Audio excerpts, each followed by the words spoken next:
हे चक्रव्यूह भेदू शकेल का जानकी? घरोघरी मातीच्या चुली या मालिकेमध्ये जानकीने कुटुंब कलश घेतलेला असतो ती बाई पार्वती आहे का हे पाहण्यासाठी। त्यामुळे जानकीवर सगळे चिडलेले असतात। आता जानकी एकटी पडलेली असते।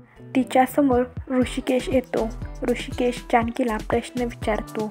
ऋषिकेश जानकीला म्हणतो की जानकी ही माझी खरी आई आहे का नाही हे तू कसं सिद्ध करणार आहेस? तर जानकी काहीच बोलत नाही, ती गप्प बसते। नंतर जानकी समोर खोटी पार्वती येते आणि ती जानकीला म्हणते की माझ्या खरेपणावर प्रश्न उठत आहेत जानकी। यानंतर जानकी समोर सुमित्रा येते आणि ती जानकीला म्हणते काल आलेल्या बाईवर तू विश्वास ठेवून तू माझा विश्वासघात करत आहेस।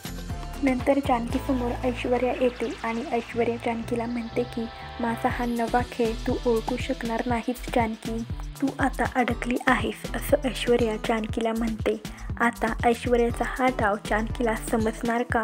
आता मालिकेत पुढे काय घडणार हे आपल्याला येत्या भागातच पाहायला मिळेल।